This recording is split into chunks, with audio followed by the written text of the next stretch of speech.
This course is built like in this kind of triple model, from fiction to map to concept. So these are kind of three elements: fiction, map, and concept. So you had to kind of put it all in the perspective, really thinking about meaningful protagonists, thinking about meaningful circumstances in which these protagonists will find themselves in 25 years, and then thinking about the wider kind of social, political, message you would like to send.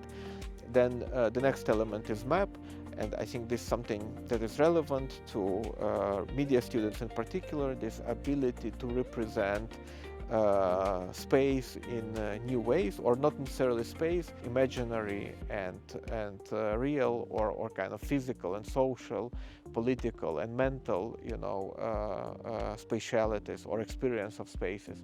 And then concept, this is the ability to ground your kind of fictional and creative endeavors, your interests in actual research, in actual factual information, and basically the ability to put together certain arguments, to make argumentations. If you add design, you get this opportunity to have not just new approaches, but also new ideas which you would never think possible. So it has to do something with as I said, with imagination, but also with collective imagination, because the design I'm doing is more like participatory design. So it has to do something with collective imagining of new ideas, concepts, ways of being, ways of doing things, and so on. So yeah, my sort of training as a product designer or an industrial designer was all about how we can sort of manufacture products in a standardized way for mass manufacture. But I've come to realize that actually the interesting part of design is these other instances where a standardized procedure doesn't actually work. And that's where I feel that design really comes into its own. So in Helsinki now, for almost 10 years, I've concentrated on studying this peripheral neighborhood called Kontula, which is around 15 kilometers or 15 minutes by metro from the city center. There are several neighborhoods or districts like that in Helsinki that were built to accommodate people moving from the countryside to the cities in 60s and 70s. So the areas vary. Kontula's got this kind of notorious reputation, which originates like from its early days when it accommodated lots of working class people. It's very green. It feels like it's middle of the forest in many ways, but then it's quite big blocks of flats. Do ethnographic study of the area, and I'm also active in many of the events happening there. We have a festival of experimental electronic music called Kontula Electronic, now running it. Now it's the 11th year of that music, but also cinema, performance art, other arts that we do together with the residents there, and I write about those topics as well. That I've always felt that this sort of interventionist approach has been very good in understanding the realities of the area, because often with questionnaires people tend to answer what's expected of them, even though many of these issues are much more complicated.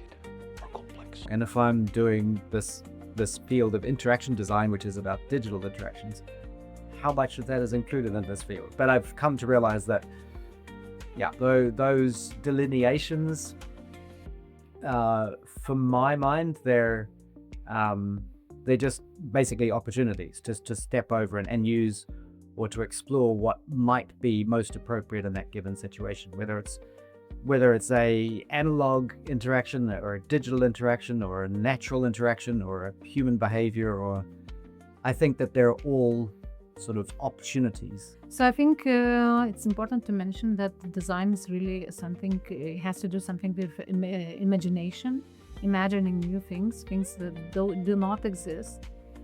So it's sort of a little bit of contradicting with all analysis, because you are usually analyzing things that exist, you know. So it's interesting combination of two sort of skills, I would say, to imagine but also to analyze. As designers, we synthesize things. We take all things from different fields, so that's how we function.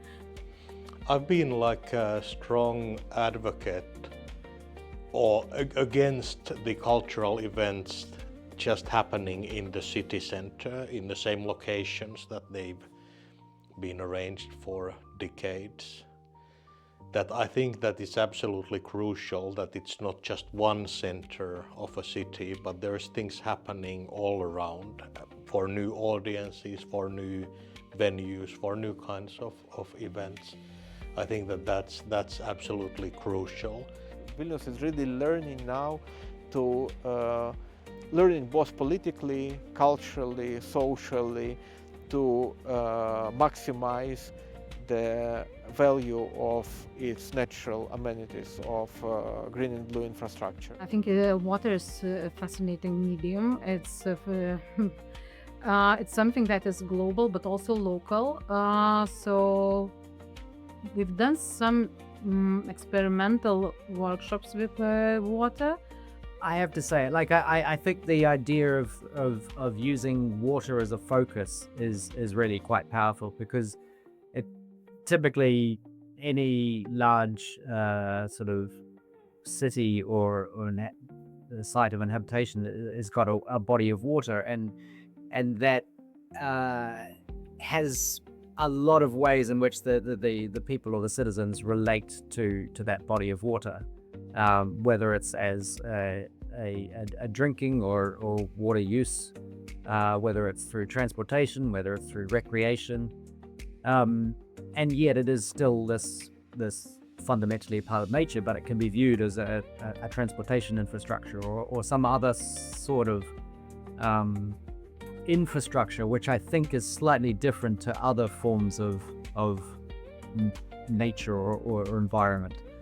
The city centers often tend to be more conservative in that sense, and the peripheries can be this kind of urban laboratories of people's everyday lives colliding, but also forming like productive new constellations of living. It can be also frightening occasionally, but at the same time it arouses curiosity and the sense of wonder, sense of energy, sense of being in middle of something which is not like immediately comprehensible.